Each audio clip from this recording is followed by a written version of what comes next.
जरा कल्पना करके देखते हैं, बिल्कुल घुप अंधेरा है और आसमान में अनगिनत चमकते हुए तारे हैं। सदियों से हम इंसान इन तारों को देखते आए हैं, एक मासूम सी उत्सुकता के साथ। हम अक्सर सोचते हैं कि उस अनंत ब्रह्मांड में, उस इतने बड़े यूनिवर्स में आखिर और कौन हो सकता है। लेकिन आज के इस विश्लेषण में ये मासूम सी उत्सुकता एक बेहद खौफनाक कहानी में बदलने वाली है। हम एक ऐसी थ्योरी पर चर्चा करने वाले हैं जो हमारी सबसे बड़ी साइंटिफिक जिज्ञासा को एक गहरे कॉस्मिक डर में बदल देती है। तारों से भरा ये आसमान जो कभी बहुत खूबसूरत लगता था, शायद किसी बहुत बड़े और खतरनाक रहस्य को छुपाए हुए हैं।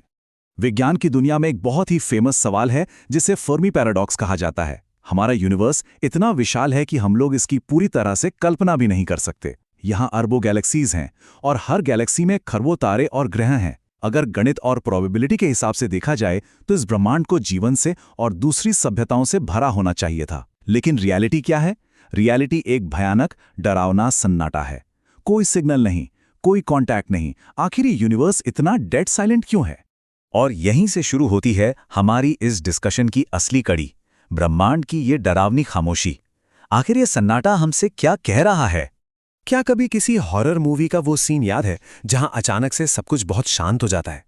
और वो शांति किसी राहत का नहीं, बल्कि इस बात का सिग्नल होती है कि कोई बहुत बड़ा खतरा बिल्कुल आसपास है। साइंस ऑफ फिलॉसफी की एक बहुत ही गहरी थ्योरी ये सजेस्ट करती है कि ब्रह्मांड का ये सन्नाटा खालीपन का नहीं है।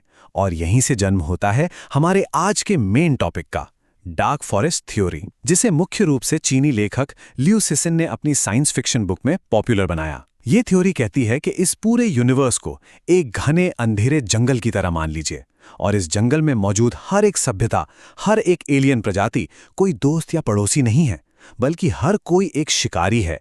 एक ऐसा शिकारी जो अंधेरे में छुपा है, जिसने अपनी सांसें रोक रखी हैं और जो किसी भी आहट पर तुरंत गोली चलाने के लिए तैयार बैठा है। तो अब आते हैं इस सवाल पर कि आखिर ये डार्क फॉरेस्ट थ्योरी डिटेल में है क्या, और इस शिकारी ब्रह्मांड का लॉजिक क्या है? अब सोचने वाली बात यह है कि आखिर ये कॉस्मिक शिकारी छिप क्यों रहे हैं? वो एक आवाज करने से भी क्यों डरते हैं? इस थ्योरी के पीछे एक बेहद क्रूर और ठंडी लॉजिकल सोच है।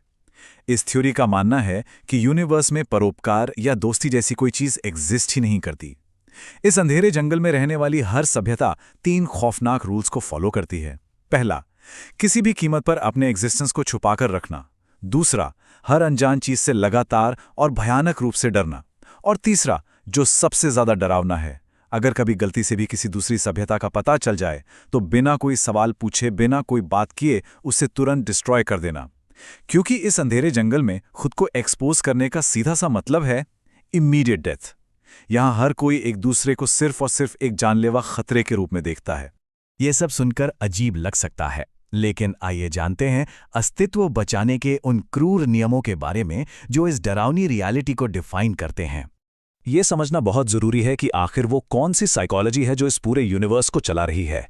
ध्यान देने वाली बात यह है कि ये कोई कानून नहीं है, बल्कि सर्वाइवल की वो ब्रूटल कंडीशंस हैं जिन्हें हर सभ्यता को मानना ही पड़ता है। ये उस कॉस्मिक जंगल के अनलिखित नियम हैं जहां जरा सी भी चूक की सजा सीधा विनाश है। इन 4 नियमों की क्रूरता को थोड़ा फील करके देखते हैं। पहला, जिंदा रहना सबसे बड़ी प्रायोरिटी है। दूसरा, रिसोर्सेज बिल्कुल लिमिटेड हैं, इसलिए टकराव होना तो तय है। तीसरा, किसी पर भी ट्रस्ट करना पूरी तरह से इम्पॉसिबल है। यह जानना नामुमकिन है कि सामने वाला दोस्त है या दुश्मन। और चौथा, पहले हमला करना ही बचने का इकलौता तरीका है। यहां हेजिटेट करने का मतलब है खुद का खात्मा। अगर पहले गोली नहीं चलाई गई तो सामने वाला चला देगा। हम अक्सर सोचते हैं कि तारों के बीच एक गहरी शांति है, लेकिन डार्क फॉरेस्ट थ्योरी हमें बताती है कि ये शांति नहीं है, ये खौफ है। ब्रह्मांड में जो सन्नाटा हमारे टेलीस्कोप पकड़ते हैं वो खालीपन की आवाज नहीं है, वो एक ऐसे जंगल की आवाज है जहां हर कोई मौत के डर से अपनी सांसें रोके हुए छिपा है। सच तो यह है कि हमारा यूनिवर्स एक बेहद खतरनाक जगह है। तो अब इस सब के बीच एक बड़ा सवाल उठता है, क्या हम इंसान अनजाने में खुद को ही किसी जाल में फंसा रहे हैं? इस पूरे डरावने सिनेरियो में हम इंसान आखिर कहाँ खड़े हैं? हमेशा से हम एक बेहद मासूम और हद से ज्यादा ऑप्टिमिस्टिक प्रजाति रहे हैं। हमें लगता है कि यूनिवर्स में हमारे लिए दोस्त मौजूद हैं, पर जरा सोचिए, क्या इस मासूमियत में कोई ऐसी गलती हो रही है जो पूरी मानव सभ्यता का एंड कर सकती है? 1970 के दशक में हमने वॉयेजर गोल्डन रिकॉर्ड स्पेस में भेजा, जिसमें हमारी लोकेशन, हमारी आवाजें, सब कुछ था। और आज सेटी प्रोजेक्ट लगातार ब्रह्मांड में रेडियो सिग्नल ब्रॉडकास्ट कर रहा है। अगर डार्क फॉरेस्ट थ्योरी के नजरिए से देखा जाए तो हम इंसान इस वक्त उस अंधेरे जंगल में हैं जहां चारों तरफ स्नाइपर्स छिपे हैं और हम अपने हाथों में एक तेज फ्लैशलाइट जलाकर बूम बॉक्स बजाते हुए घूम रहे हैं और चिल्ला रहे हैं कि हम यहां हैं, क्या कोई दोस्त है आसपास? ये एक ऐसा थॉट है जो सच में रोंगटे खड़े कर देता है। क्या एलियंस को खोजने की एक कोशिश हमारी अपनी ही दुनिया के विनाश का कारण बन सकती है? क्या पता हमारे सिग्नल्स ने पहले ही उन शिकारियों को हमारी एग्जैक्ट लोकेशन बता दी हो? इस बात की कोई गारंटी नहीं है कि जो भी इन सिग्नल्स को सुनेगा वो एक शांतिप्रिय साइंटिस्ट ही होगा। वो एक ऐसा शिकारी भी हो सकता है जिसके लिए किसी भी नई सभ्यता को मिटा देना ही सेफ्टी का इकलौता नियम है। तो फिर बचाव का रास्ता क्या है? शायद इसका जवाब यही है कि खामोशी में ही सुरक्षा है। इस पूरे विश्लेषण को समझने के बाद हम एक बहुत ही गहरे फिलोसॉफिकल मोड़ पर आकर खड़े हो जाते हैं। डार्क फॉरेस्ट थ्योरी ब्रह्मांड की एक ऐसी तस्वीर दिखाती है जहां साइंस, फिलॉसफी और खौफ आपस में ब्लेंड हो जाते हैं। यहाँ कोई हीरो नहीं है, कोई पीस मैसेंजर नहीं है, यहाँ सिर्फ एक ही सच है और वो है अपना अस्तित्व बचाना। अब बची कुछ ही बात इन दो रास्तों पर आकर रुकती है। पहला रास्ता ये है कि हम सिग्नल्स भेजना जारी रखें, यूनिवर्स में अपनी मौजूदगी का ऐलान करते रहें और ये बड़ा रिस्क उठाएं कि कोई शिकारी हमें ढूंढ ले और हमारा नामो निशान मिटा दे।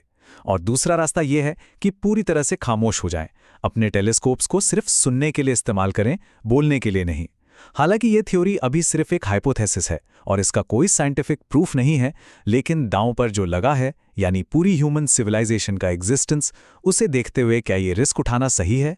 ये एक ऐसा सवाल है जो दिमाग में एक लंबे समय तक गूंजता रहेगा। अगली बार जब भी तारों से भरे आसमान की तरफ देखा जाए तो उन तारों की रोशनी के पीछे छिपे उस घने अंधेरे और उसमें छिपे खतरों के बारे में जरूर सोचा जाना चाहिए। क्या उस विशाल सन्नाटे में हमें भी अपनी आवाज मिलानी चाहिए, या फिर जिंदा रहने का सिर्फ एक ही तरीका है कि हम बिल्कुल चुप रहें?